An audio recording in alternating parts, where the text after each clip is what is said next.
Thrown out before winter, she built a slate tent for $0.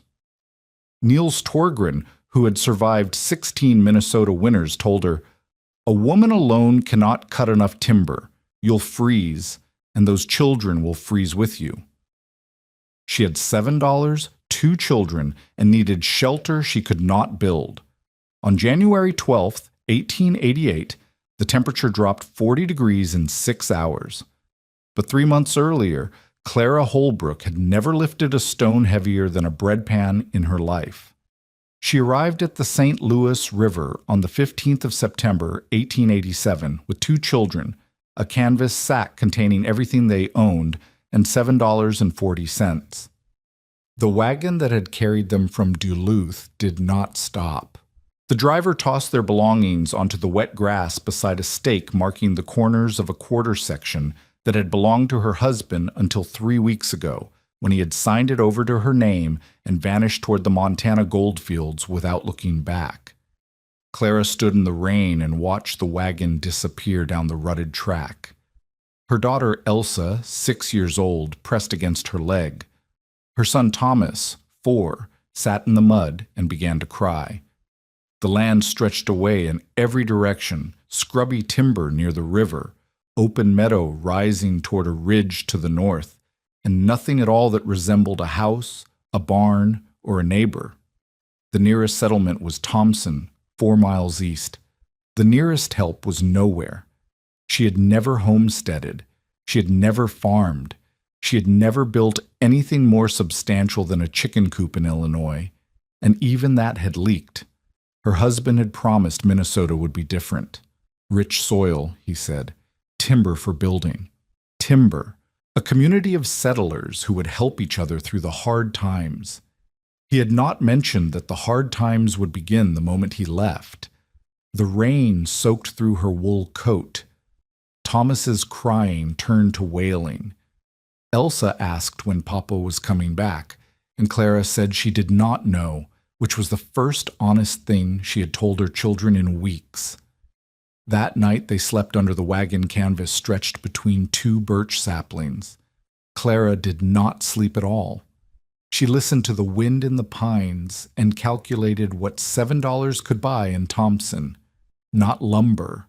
Lumber cost $20 for 1,000 board feet, and she needed at least 2,000 to frame even a small cabin. Not a stove. Stoves cost $30 or more.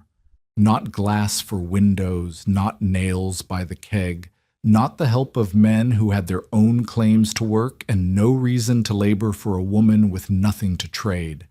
She had until December, maybe January, before the cold would kill them.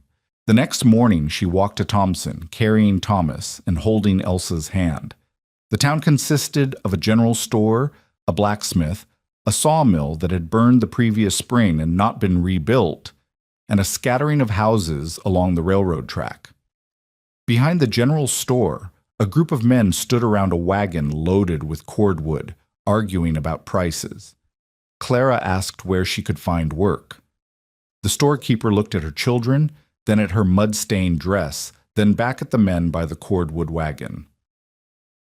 "Olaf Lindgren might need someone to cook for his logging crew," he said. "But that's 20 miles north and he don't take families." "I have a claim," Clara said. 4 miles west along the river. I need to build before winter." The storekeeper's expression changed. Not to pity, exactly. Something more like the look a man gives a horse with a broken leg. "Ma'am," he said, "do you have any idea what winter means up here?" She did not. She had grown up in southern Illinois, where snow rarely lasted more than a week and temperatures seldom dropped below 0. She had heard stories about Minnesota winters, but stories were just words. She had no frame for what 0 degrees felt like, let alone 20 below, let alone 40 below. "I can learn," she said. The storekeeper called over one of the men from the cordwood wagon. He was in his 60s, thick through the shoulders, with hands that looked like they had been carved from oak. His name was Niels Torgren, and he had homesteaded along the St. Louis River since 1871. 16 winters in Carlton County. 16 winters in a region where 3 years earlier, the temperature had dropped to 46 degrees below zero and stayed there for a week. Torgrim listened as Clara explained her situation. Her husband's abandonment, the quarter section in her name, her need to build shelter before snow. When she finished, Torgrim was quiet for a long moment. Then he spoke in an accent that flattened his vowels and sharpened his consonants, the cadence of a man who had learned English late and never fully trusted it. "A woman alone cannot cut enough timber," he said. "You'll need 8 cords minimum for a cabin that size, and another 10 cords for fuel through winter. You cannot fell trees with children underfoot.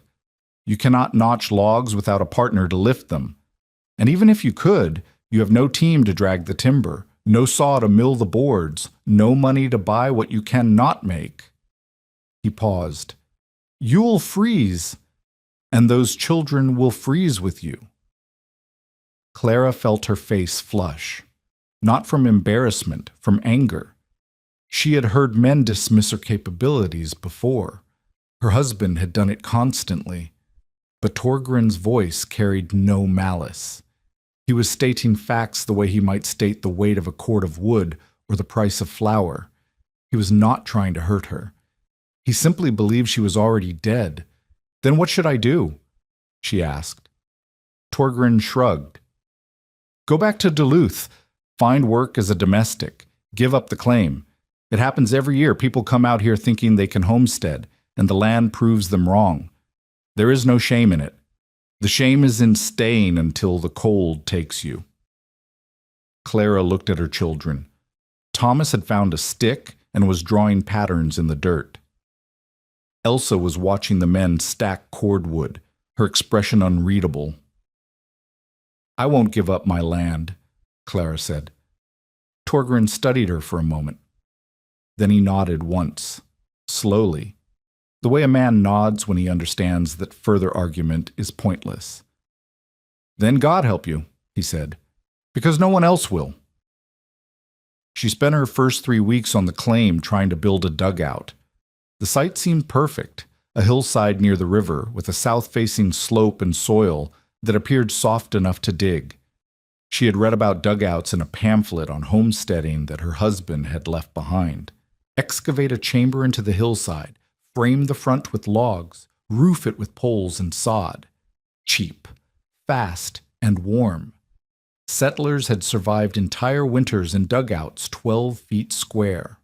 What the pamphlet did not mention was that digging into a Minnesota hillside in October was like digging into stone. The first foot of soil came up easily enough. Clara used a flat rock as a makeshift shovel, scraping the dirt loose and carrying it away in her apron. But below that first foot, the earth changed character. It became dense, root-laced, packed so hard that her rock shovel bounced off instead of biting in. By the end of the first week, she had excavated a hollow roughly 6 feet wide, 4 feet deep, and 3 feet high. Barely large enough for the children to sit in, let alone sleep. Her hands were blistered raw. Her shoulders ached so badly she could not lift Thomas without wincing. She needed tools, a proper spade, a mattock for breaking through roots, a pickaxe for the clay layer she could see just below where she had stopped. She had $7. A spade cost $2. A mattock cost $3. A pickaxe cost $4. Together they would cost more than she had, leaving nothing for food. She could buy tools, or she could eat. She could not do both. At night, in the cramped hollow she had carved from the hillside, Clara made lists by firelight. What she needed, what she had, what the gap between them meant. The lists grew longer each night, and the gap grew wider.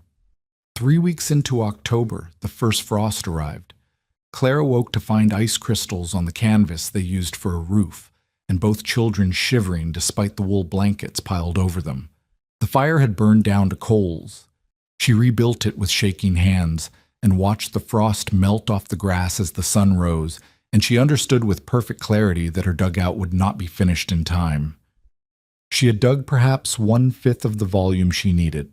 At her current pace, the excavation alone would take another 2 months, and that assumed the ground did not freeze solid, which it would, probably within weeks. Then she would need logs for the front wall, poles for the roof, sod for insulation. She had no logs. She had no way to get logs. A single pine tree 20 feet tall weighed hundreds of pounds and required a team of oxen to drag. Niels Torgren had been right. The math did not work. It had never worked.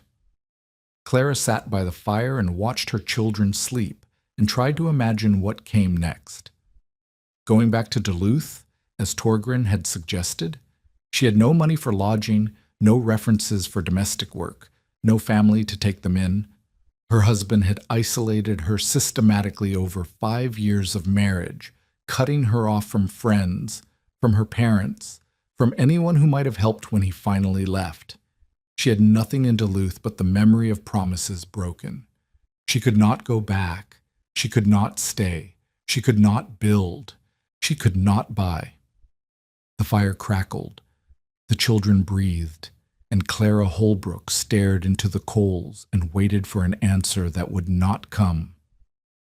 The river changed everything. She had gone to the St. Louis to wash clothes.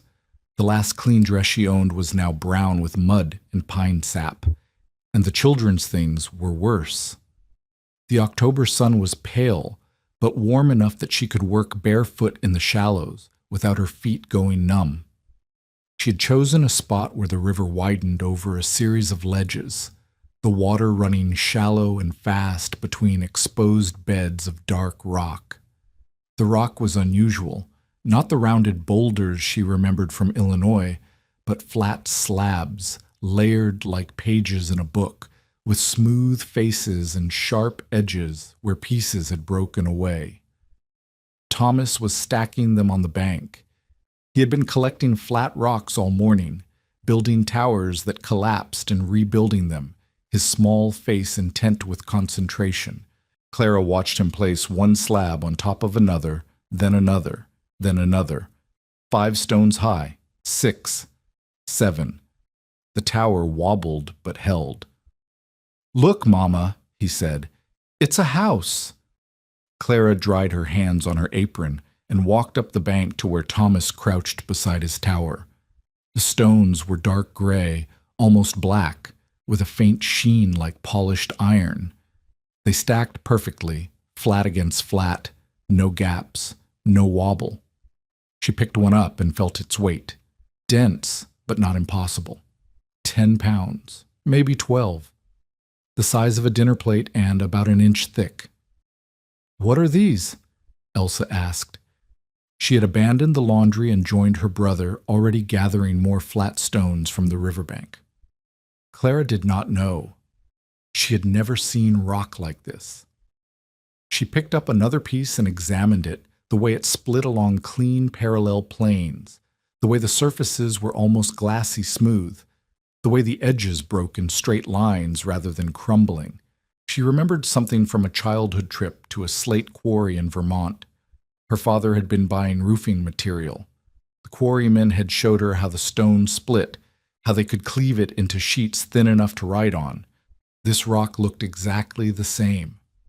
Slate. The river was cutting through a bed of slate. Clara stood at the water's edge and looked upstream, where the ledges continued as far as she could see, dark slabs tilted at an angle, emerging from the riverbed like the spines of buried books. There were hundreds of them, thousands, an inexhaustible supply of flat, stackable stone piled along the banks and scattered across the shallows, already broken into pieces she could lift. She thought about the dugout that would never be finished. She thought about the logs she could not fell and the lumber she could not buy, and the men who would not help. Then she thought about the beehive huts she had seen in a book once, ancient stone shelters in Ireland built without mortar, their walls curving inward until they met at the top. She had thought they looked primitive, crude, the kind of thing people built when they had nothing else. She had nothing else. Clara picked up a flat slab of slate, carried it to dry ground, and set it down. Then she went back for another. By sunset, she had carried over 200 stones from the riverbank to a level spot on the ridge above her failed dugout. Her back screamed. Her arms hung limp. But the pile of slate was impressive. Dark gray slabs sorted roughly by size, the largest at the bottom, the smallest on top. She did not know yet what shape she would build. She did not know how to stack stone without mortar. She did not know if slate could hold heat, if flat stones could form walls, if anything she was imagining was even possible. But for the first time since her husband left, she felt something other than despair. She felt the beginning of a plan. Over the next 3 days, Clara experimented. She stacked stones into walls and watched them collapse. She tried leaning 2 walls against each other and found they held better. The angle transferred weight downward instead of outward.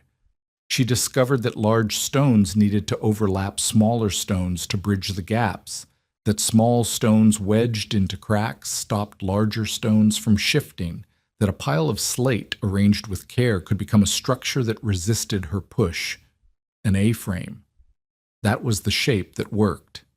2 walls leaning together, propping each other up, meeting at a ridgeline like the roof of a tent. No need for vertical walls that wanted to fall over. No need for mortar to hold stones in place. Just gravity and angle and the patient accumulation of weight. On the 4th day, a man appeared on the trail above her claim. His name was Henrik Dahl, and he was Norwegian, like most of the settlers in Carleton County. He had a farm 3 miles north near the Thompson Road, and he had heard from Torgrim that a woman was trying to homestead alone along the river. He had come to see if the rumors were true. He found Clara on her knees beside the beginning of a stone wall, 2 courses high, 8 feet long, already showing the distinctive inward lean of an A-frame. "What is this?" Dahl asked. Clara stood and wiped slate dust from her hands. "A shelter," she had, "for winter." Dahl walked around the structure's foundation, studying the arrangement of stones. He was younger than Torgrim, perhaps 40, with a neatly trimmed beard, and the careful gaze of a man who measured twice before cutting. "You are building this from river rock," he said, "without mortar. The slate stack's flat. It holds together if I lap the joints." Dahl frowned. He picked up one of her larger slabs, tested its weight, set it down. "Slate is cold stone," he said. "It drinks heat and gives nothing back. In Norway, we build with wood and plaster clay over the inside walls to hold warmth. Stone is for foundations, not living spaces. You will freeze in here." "I'll build a fire inside." "The smoke will kill you before the cold does. Slate does not breathe like sod or timber. The fumes will have nowhere to go." Clara pointed to the ridgeline she was planning. "I'll leave a gap at the top. The smoke rises out. The heat stays in the walls." Dahl's frown deepened. He was a practical man. Clara could see that from the way he examined her work, testing the stability of each course, checking the angle of the lean. He was not dismissing her out of cruelty. He was trying to understand how her design could possibly function. "How long to build this?" he asked. 2 weeks, maybe 3. I've been averaging 40 stones a day. The structure needs perhaps 600 more. And then winter comes and you discover the slate loses heat faster than you can make it. What then?" Clara had no answer. She did not know if slate held heat. She had no experience with thermal mass, no understanding of the physics involved. All she had was the memory of that pamphlet illustration, the Irish beehive huts that had sheltered monks for hundreds of years, and the hope that stone, which stayed cold in summer, might stay warm in winter if she could just get it hot enough. "I don't have another option," she said. Dahl looked at her for a long moment. Then he looked at Elsa and Thomas, who were sitting on a log nearby, watching the adults with the wariness children develop when they have seen too many arguments. "You're gambling your children's lives on a pile of rocks," Dahl said. "I am gambling their lives on the only thing I can build." Dahl shook his head slowly. "Then build it fast," he said, "and pray the winter is mild, because if it is not—" He did not finish the sentence. He did not need to. October became November. The leaves fell from the birches, and the days grew short, and Clara Holbrook carried stone from the river until her hands cracked and bled. The structure rose slowly, 2 feet, then 3 feet, then 4. The A-frame's walls leaned inward at a steep angle, each course of slate stepping slightly closer to the center line than the course below.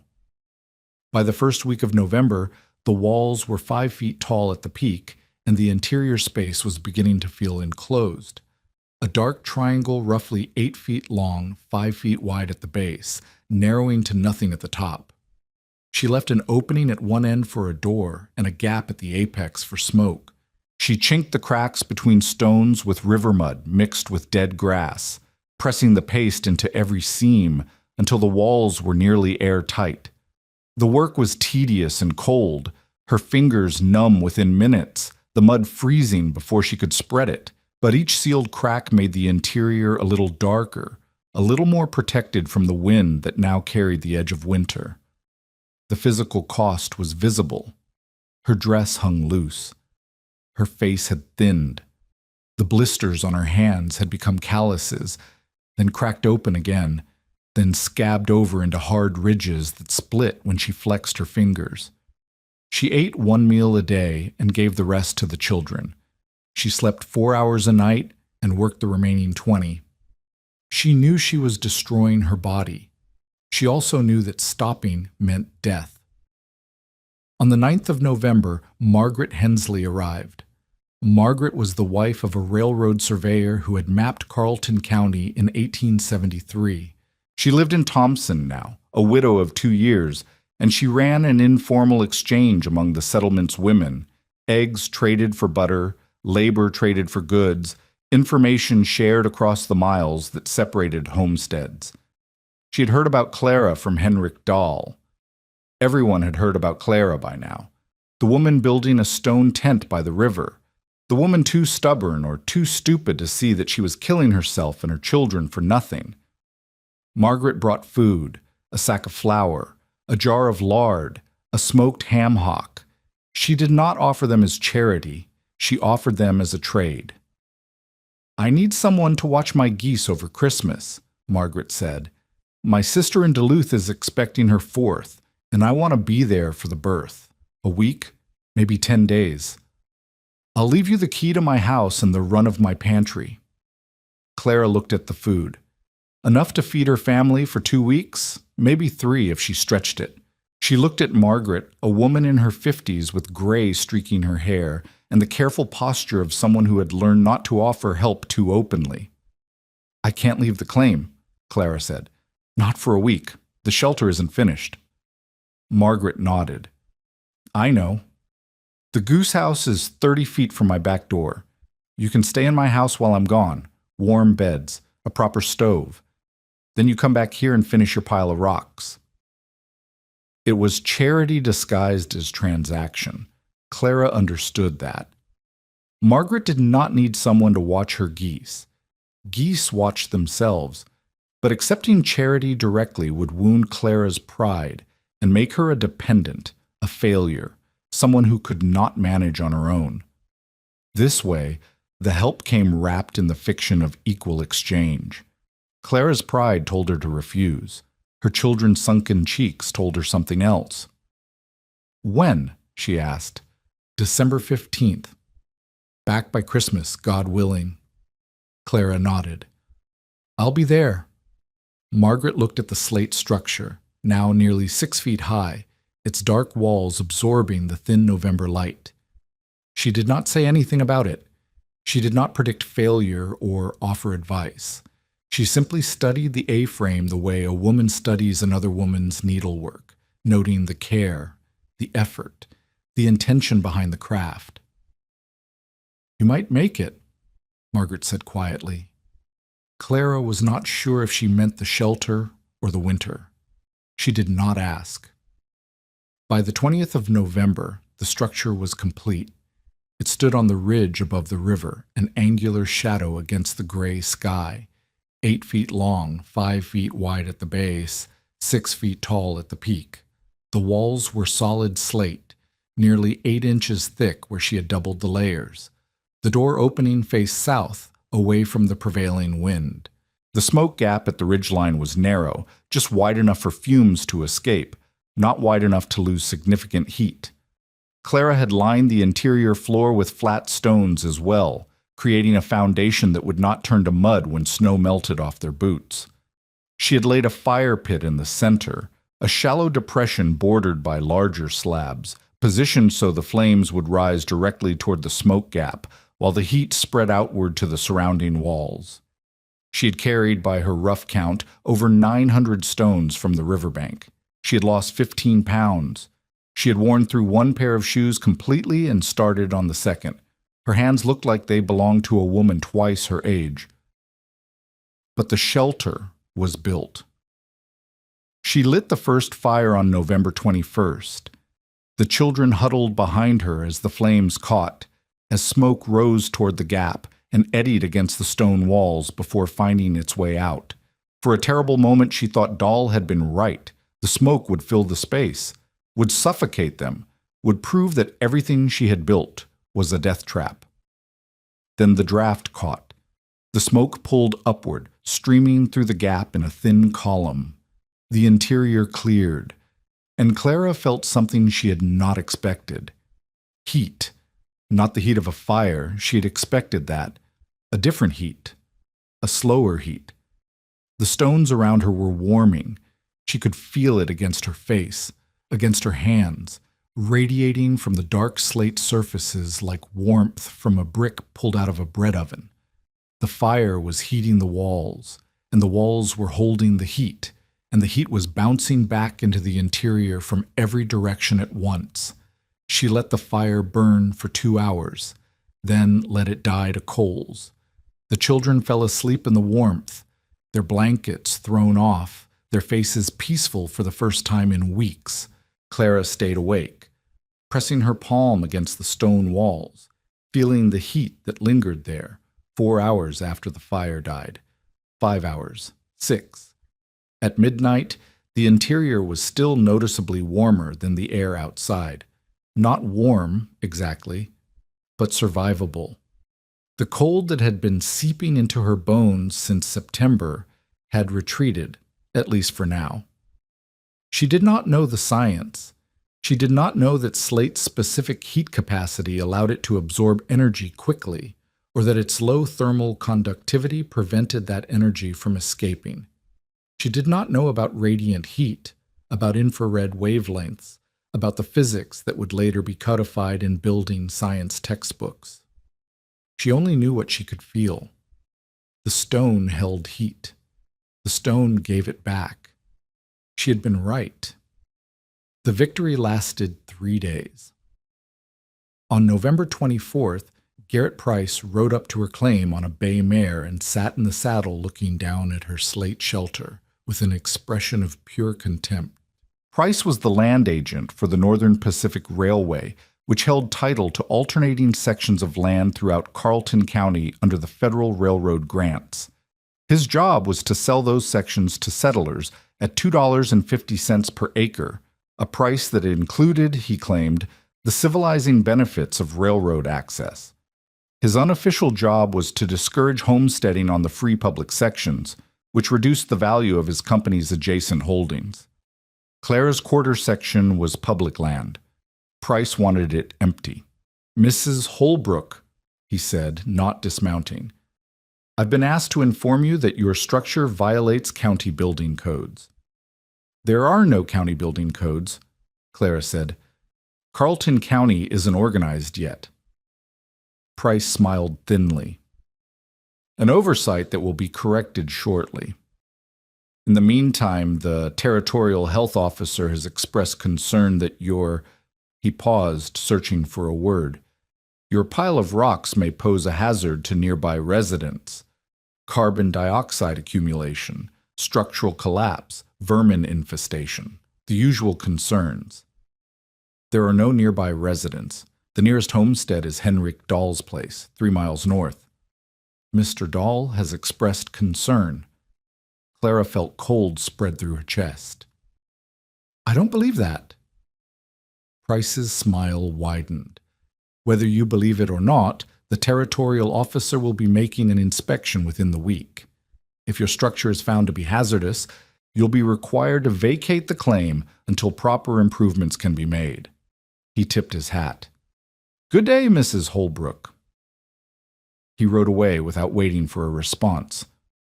Clara watched him go, her hands clenched at her sides.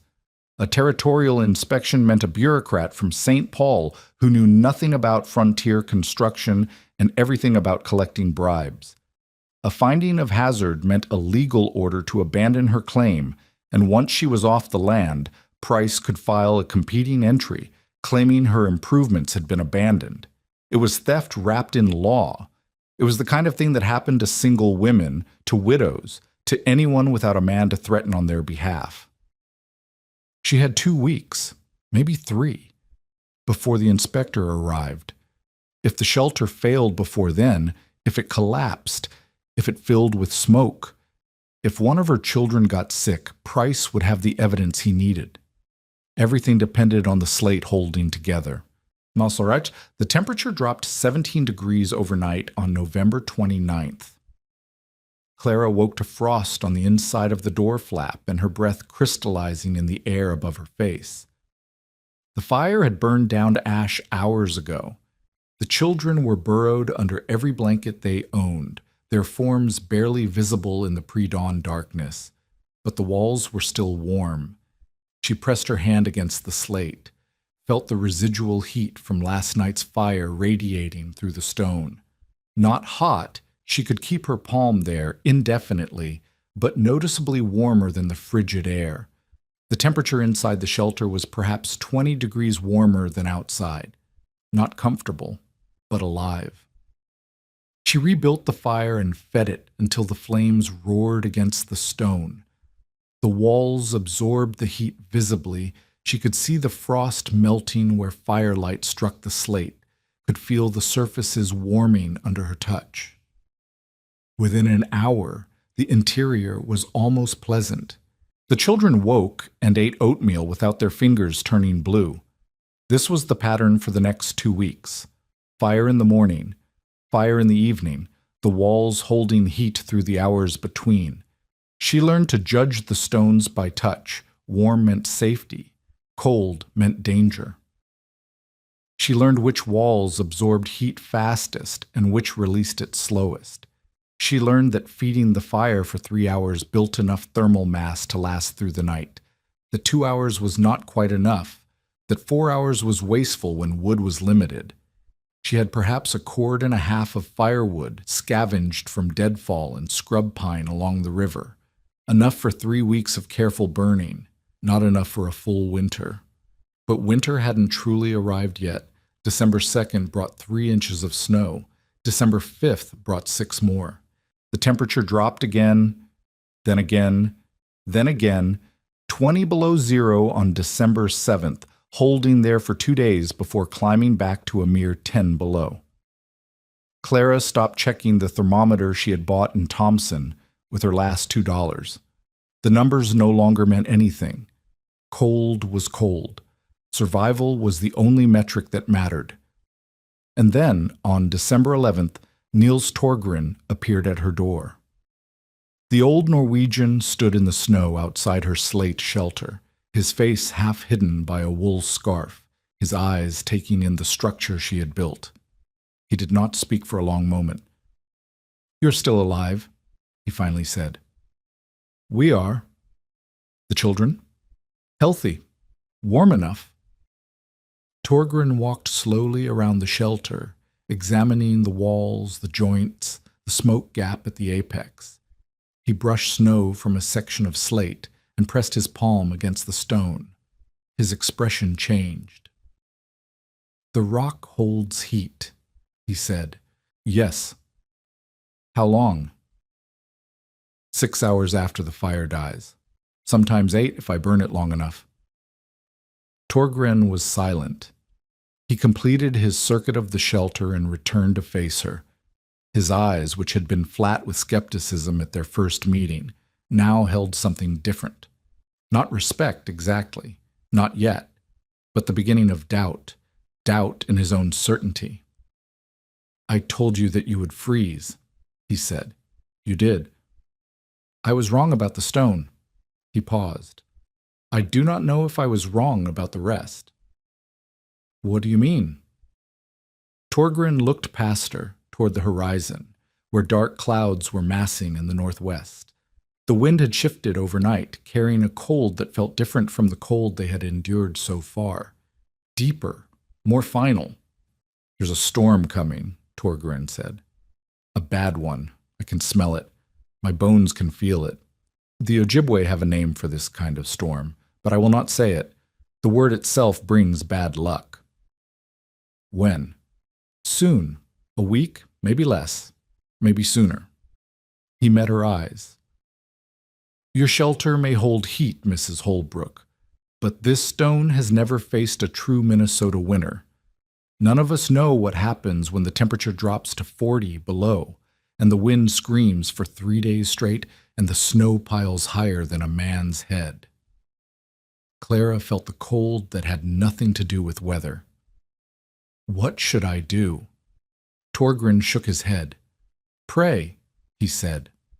"Stockwood, stay inside, and hope that your pile of rocks is stronger than everything I know about winter." He turned and walked away through the snow, his footprints filling almost as fast as he made them. Clara watched him go. Then she looked at the clouds building in the northwest, dark and massive and moving faster than clouds should move.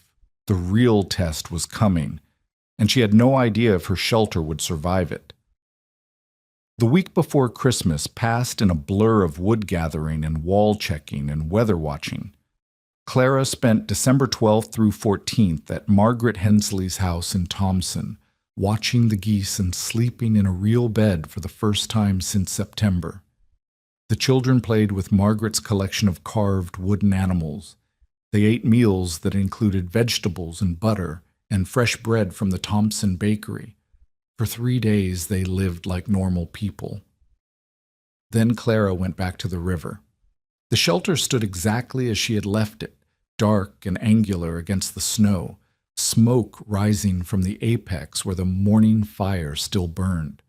She had asked a neighbor's son to tend the flames while she was gone, paying him 50 cents to keep the walls warm. The boy had done his job. The interior temperature, when she stepped inside, was almost comfortable, but the weather had changed. The clouds Torgren had warned about still hung in the northwest, but they had grown. The mass now stretched from horizon to horizon, a wall of gray-black that seemed to absorb light rather than reflect it. The temperature had dropped steadily since December 10th, 15 below on the 12th, 20 below on the 14th, 23 below on the morning of December 15th. Clara checked her wood supply. 1 cord remained stacked against the shelter's north wall under a canvas tarp. At her current burn rate, 3 hours of strong fire morning and evening, the cord would last perhaps 12 days. If she stretched it, burning less and wearing more clothing, she might make it to 18. The calendar said winter had not yet begun. The solstice was still 6 days away. She rationed the fires. 2 hours in the morning, 2 in the evening, sleeping under every blanket they owned. The walls held heat adequately. The interior never dropped below 15 degrees warmer than outside, but 15 degrees warmer than 20 below was still 5 below zero. The children wore their coats to bed. Clara wore everything she owned. Christmas came and went without celebration. She told Elsa and Thomas that Santa could not find them this year because they had moved, but next year would be different. They accepted the lie with the weary patience of children who had stopped expecting good things. December 28th brought the territorial inspector. His name was Warren Hodge, and he arrived in a sleigh driven by Garrett Price. The two men stood outside Clara's shelter while she waited in the doorway, her children behind her, her breath forming clouds in the frigid air. Hodge was a thin man with spectacles and a clipboard. He walked around the structure once, made notes, peered through the door opening without entering, made more notes. His expression revealed nothing. "Unusual construction," he said finally. "It works," Clara replied. "So I see." Hodge consulted his clipboard. "Mr. Price has filed a complaint alleging that this structure poses a health hazard due to inadequate ventilation and structural instability." "Mr. Price wants my land." Price's face tightened, but he said nothing. Hodge looked at the shelter again. He looked at the thin column of smoke rising from the apex. He looked at Elsa and Thomas, who were clearly not dead from carbon dioxide poisoning or crushed by collapsed walls. "The complaint appears to be without merit," he said. "The structure shows evidence of adequate ventilation and sound construction. I will file my report accordingly." He climbed back into the sleigh. Price followed, his jaw set with fury. As the sleigh pulled away, Price looked back at Clara with an expression that promised this was not finished. But for now, she had won. January arrived like a door slamming shut. The temperature on New Year's Day was 31 degrees below zero. Clara burned wood for 4 hours straight, depleting her reserves faster than she had planned, but the alternative was frostbite. The children stayed inside wrapped in blankets, playing quiet games with stones and sticks while the wind howled outside. Her wood supply dropped to 3/4 of a cord, then half a cord, then less. She began burning smaller fires, letting the shelter cool further between heating cycles. The walls still held warmth. That miracle had not changed, but the baseline temperature dropped each day. 20 degrees warmer than outside became 15, then 12, then 10. On January 7th, Thomas developed a cough. It started as nothing, a tickle in his throat, a slight rasp when he breathed. Children coughed all the time. Clara gave him warm water with honey scraped from the bottom of a jar Margaret had given her, and he seemed better by evening. By January 9th, he was worse. The cough had deepened into something that rattled in his chest. His forehead was hot to the touch. He refused food and wanted only to sleep, curled in a ball under the blankets, his small body shaking with each coughing fit. Clara knew what this was. She had seen it in Illinois, had lost a nephew to it 3 winters ago. The croup, people called it, though doctors had fancier names.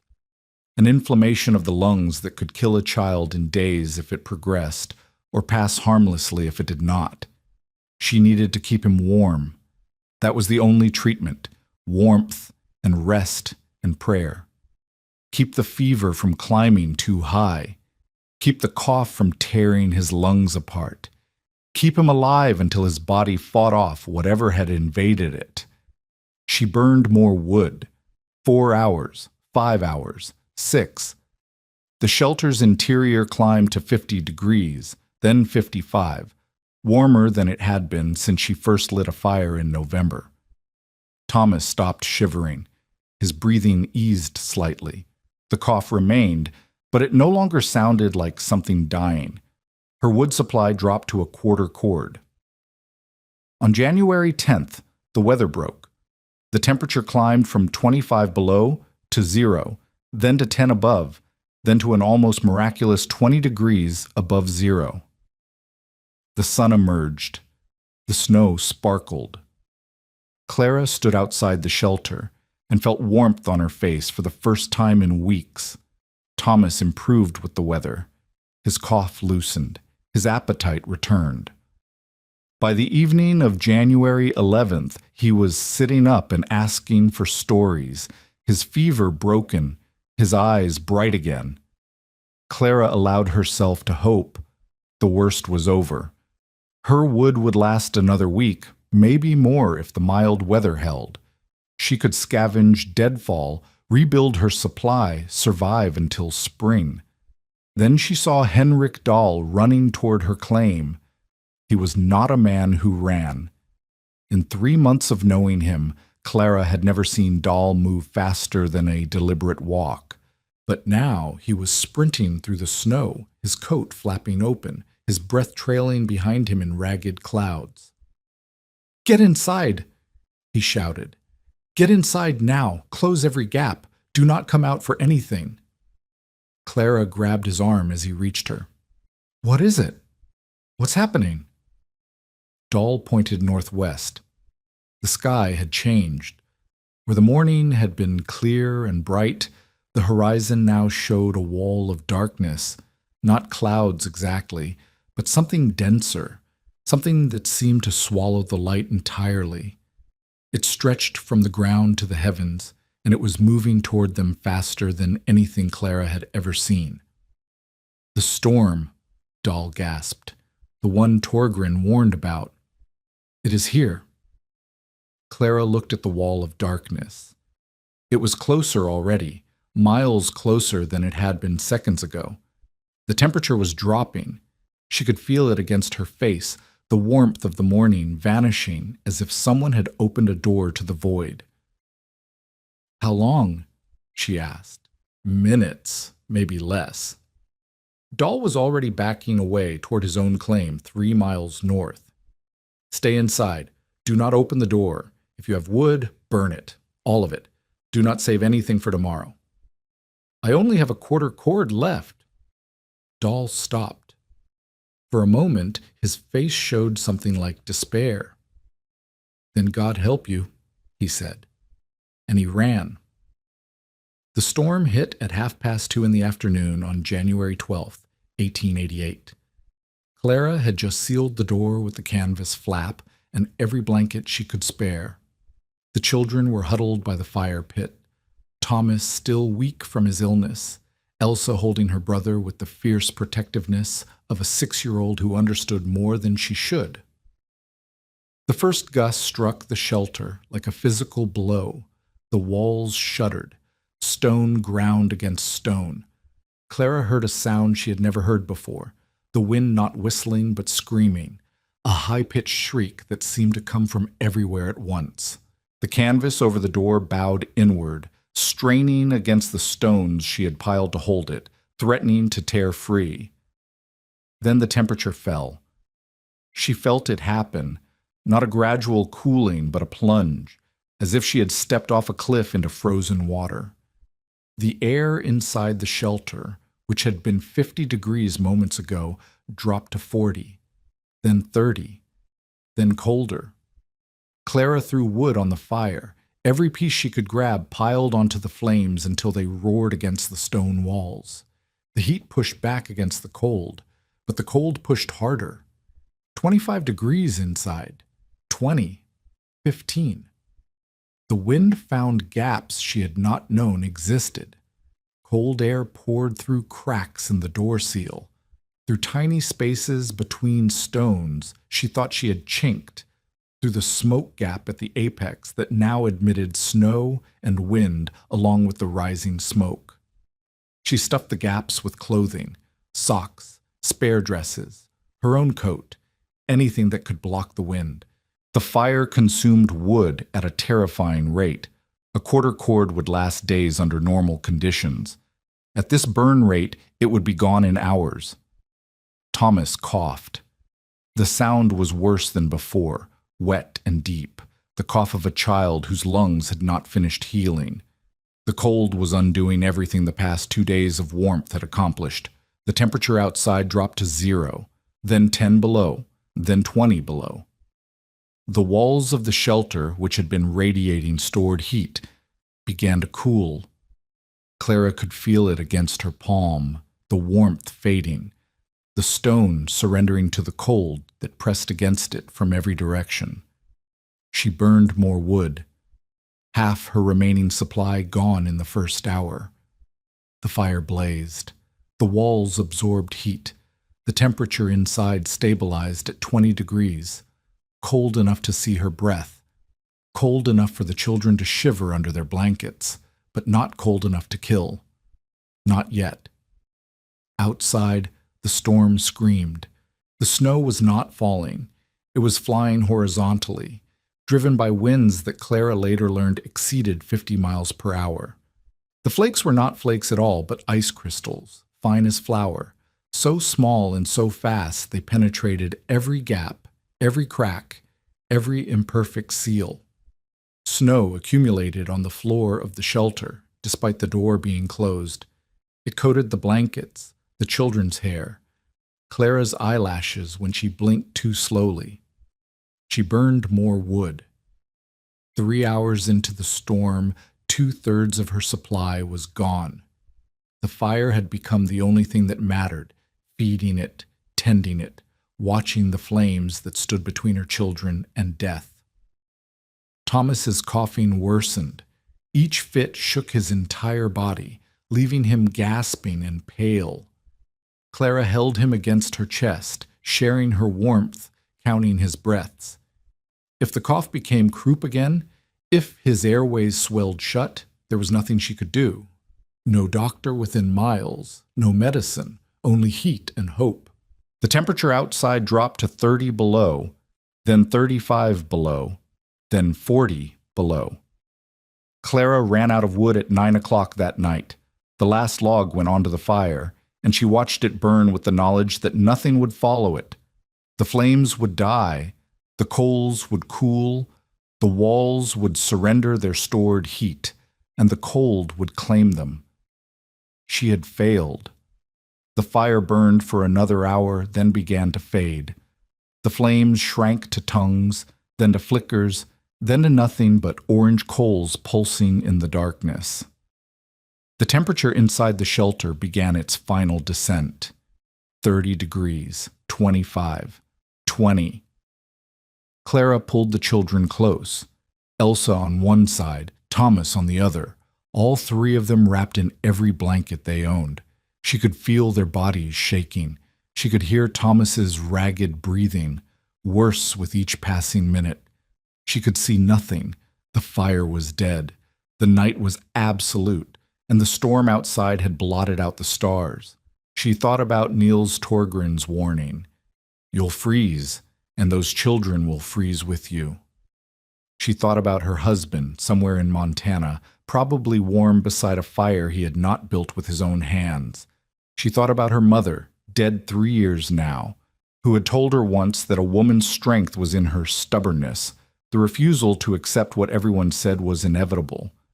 The temperature inside the shelter dropped to 15 degrees, then 10, and then it stopped. Clara waited for the cold to continue its descent, waited for the final plunge to 0, to 10 below, to the temperature that would freeze the moisture in their lungs and stop their hearts. It did not come. She pressed her hand against the wall beside her. The stone was cool but not cold, not the bone-deep cold of a January night at 40 below. Something warmer, something that pushed back against her palm with the faintest radiation of heat. The fire had been dead for an hour. The coals had gone dark. There was no source of warmth anywhere in the shelter, except the walls themselves.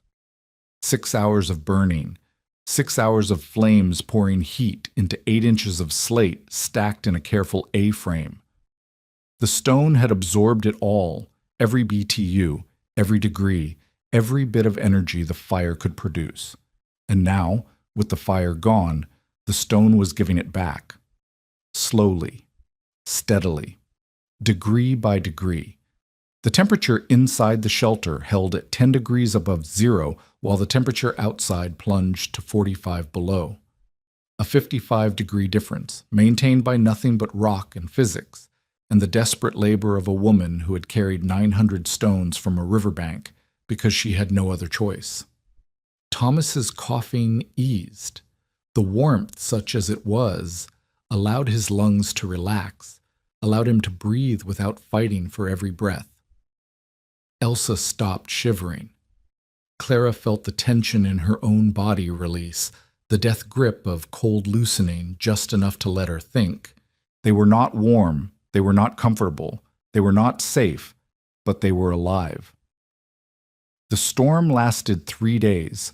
For 72 hours, the wind screamed and the snow flew, and the temperature never climbed above 30 below.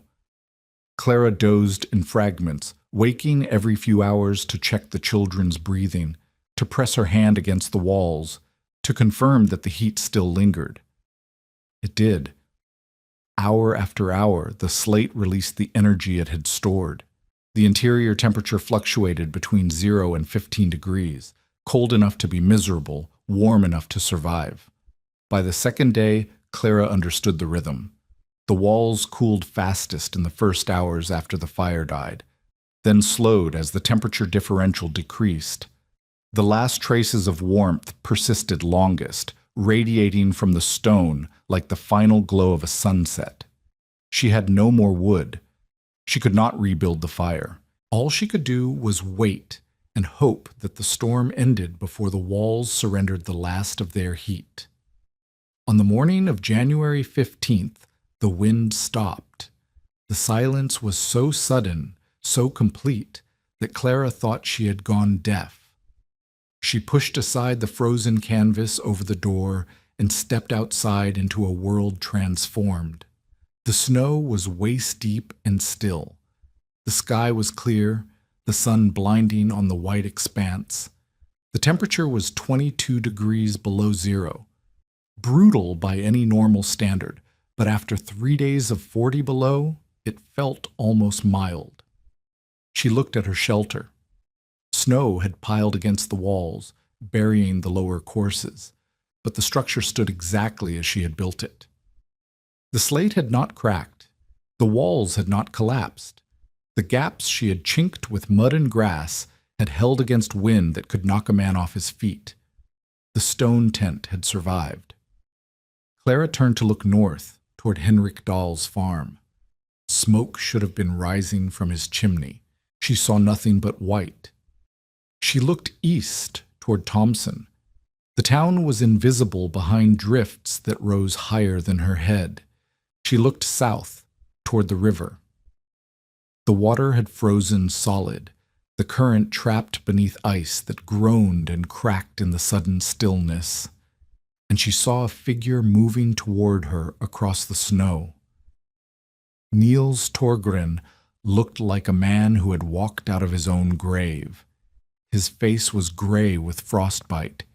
His hands, when he removed his mittens, were white at the fingertips, the first stage of the damage that would later cost him 2 fingers on his left hand.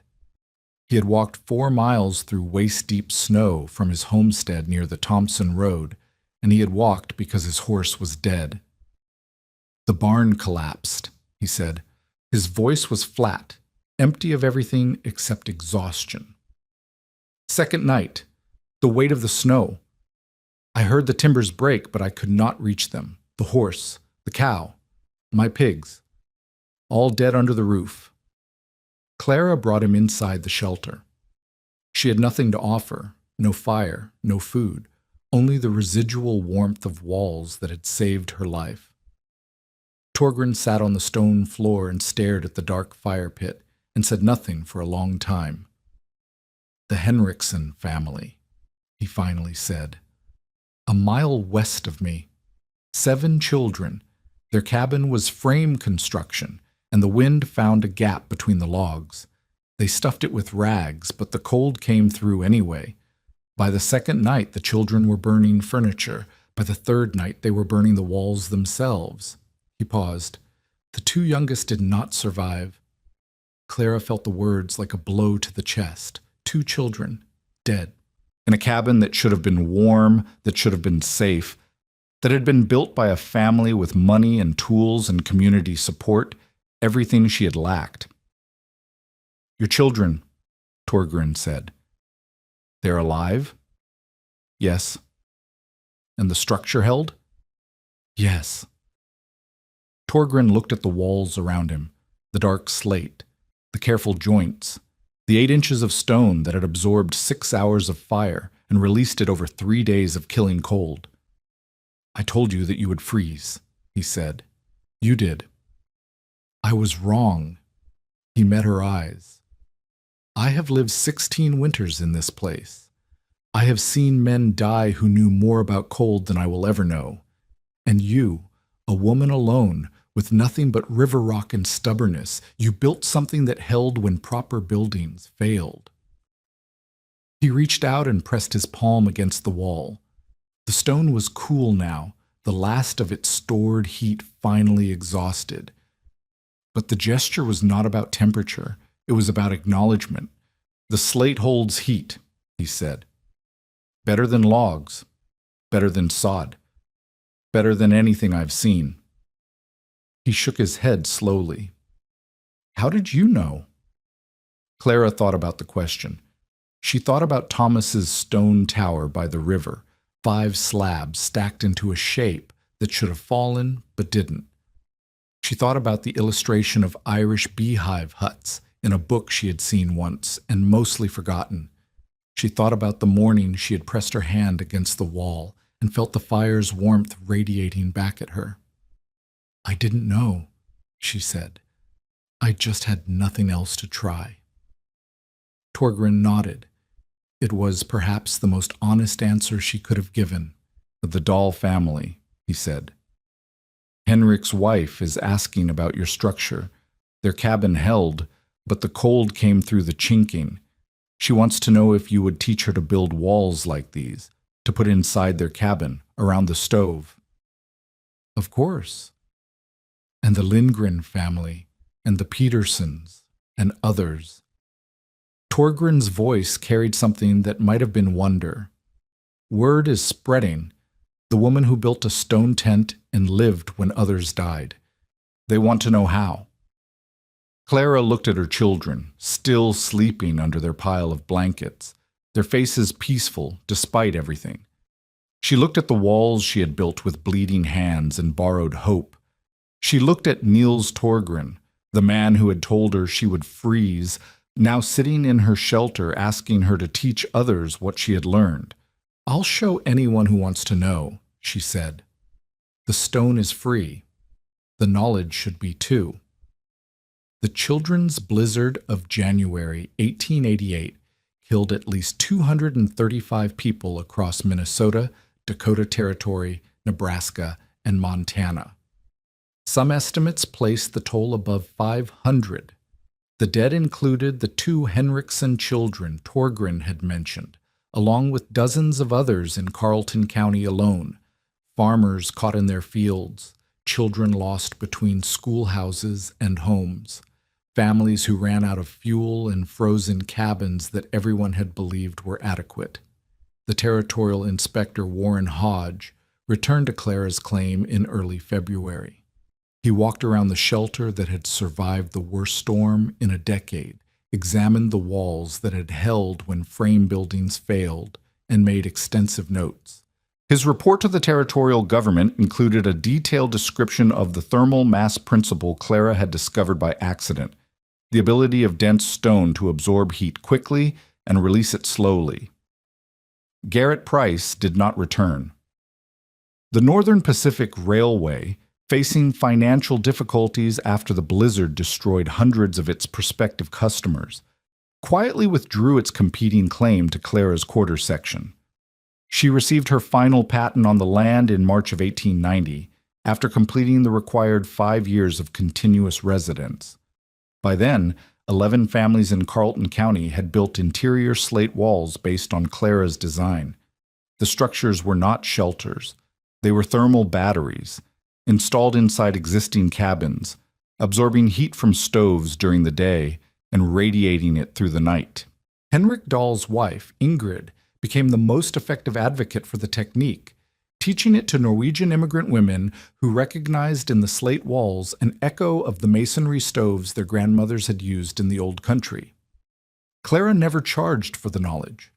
When families came to learn, She showed them the riverbank where the slate lay waiting, demonstrated the stacking technique that kept walls stable, explained the fire schedule that built maximum heat into the stone. She asked only that they pass the information on to others who needed it. The method spread beyond Carleton County. Settlers along the St. Louis River, in Duluth, in the Iron Range towns to the north, anyone with access to flat stone began experimenting with thermal mass heating. The principle was not new. European masonry heaters had used it for centuries, but Clara had rediscovered it under pressure, without training, without resources, without any reason to believe it would work except the absence of alternatives. She had built a tomb, and it had kept her alive. Clara Holbrook remained on her quarter section until 1912, when Thomas, by then a grown man with a family of his own, convinced her to move into a frame house he had built on the adjacent property. She was 58 years old, her hands still bearing the calluses of that first desperate construction, her back still aching on cold mornings from the 900 stones she had carried up from the river. She died in 1919 during the influenza epidemic that swept the country after the Great War. She was buried in the Thompson Cemetery next to a husband who had returned from Montana in 1894, broken and penniless, asking for forgiveness she had already decided to give. He had died in 1906, and she had mourned him with the complicated grief of a woman who remembered both the man who abandoned her and the father her children still loved. Elsa married a railroad engineer and moved to St. Paul. Thomas took over the family land and raised cattle on the ridge above the river. The original Slate shelter stood until 1923, when Thomas dismantled it to build a new barn. He saved several of the foundation stones, and his grandchildren later donated them to the Carleton County Historical Society, where they remain today. Dark gray slabs of Thompson Formation slate, still bearing the chisel marks of river ice and the faint residue of a fire that burned over a century ago. On January 12, 1888, the temperature dropped 40 degrees in 6 hours. The wind screamed at 50 miles per hour. The snow fell so thick that men died within sight of their own front doors, unable to find their way home. Niels Torgren, who had survived 16 Minnesota winters, had looked at Clara Holbrook and told her plainly, "You'll freeze, and those children will freeze with you." She did not freeze. Her children did not freeze. In a shelter built from river rock by a woman who had never lifted a stone heavier than a bread pan, they survived the worst blizzard in Dakota history, while frame cabins failed and proper families died.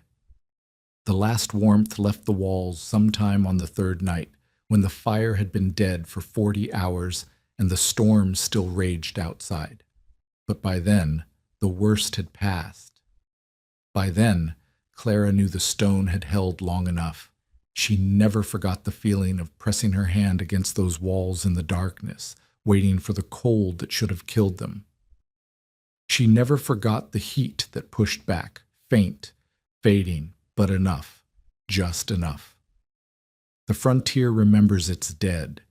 It carves their names into stone and counts them among the lost. But it also remembers the ones who refused to die, the women who built tombs that became shelters, who carried stones until their hands bled, who survived because they had nothing left to try except the thing that everyone said was impossible. Clara Holbrook's slate walls still stand in the Carleton County Museum, reassembled from the stones her son saved. They are cool to the touch now in the climate-controlled building that houses them. But on winter nights, when the docents have gone home and the lights have dimmed, visitors sometimes say the stones feel warmer than they should, as if they remember, as if they are still holding heat from a fire that burned 130 years ago, in a stone triangle by a frozen river where a woman and 2 children waited for a dawn that the world had told them would never come.